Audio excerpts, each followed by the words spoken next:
Okay, when you are working with your black and white, the same thing I would do is I would obviously continue to work with your visual and remember placing your values.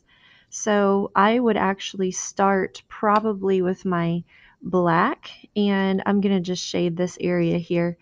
It's very easy for me to see that it's dark down here and light as it comes up. So I'm going to start with the black. I'm going to work around the highlights on this one. So since it's just in black and white, you can use your colored pencil. You can press and lift, much like you would do with your graphite. So press and lift. We do like the contrast. And because our paper is gray, we could almost use that as a medium tone. So I'm going to lift as I come across. And again, just make sure I'm turning my pencil strokes as needed. Once I get into a highlight, I'm going to work around that. So it's highlighted up here at the top. Let me go ahead and do black on this area just so that you can see the difference. Press and lift. So basically you're using your black colored pencil much like you would graphite. You can add white with it. So once I get into this area, I can see it's a little lighter. So I can lift and just show the gray paper underneath. I can also grab my white colored pencil and put some of those really bright white highlights in there and lift as well. So where the grays come together, I could almost mesh the black colored pencil and the white colored pencil at the same time, so you can kind of see how they kind of start to come together. And again, depending on the surface, you're going to either have a hard edge shadow or a soft edge shadow.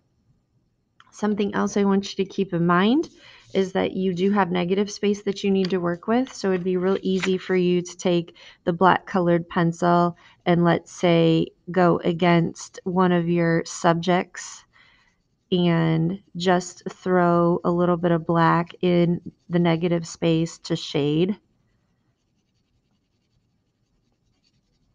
And that all not only enhances the light area of the subject, the lightest area, it makes it look even brighter because I have a dark behind it, but it also kind of fills up that negative space. So keep in mind that that is an option. If you're using to use charcoal, if you're choosing to try out the charcoal is created in the same way as I would use the darks first, and the charcoal is extremely soft, so it's going to be really dark to start.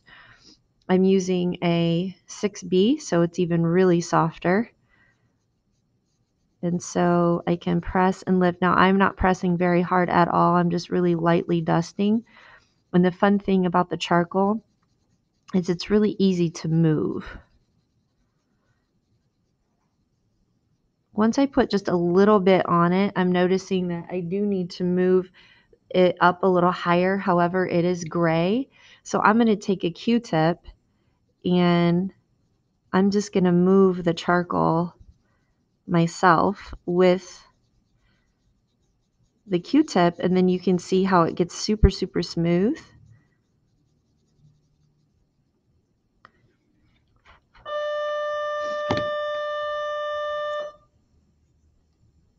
And then I can come back with the lighter charcoal, the white charcoal.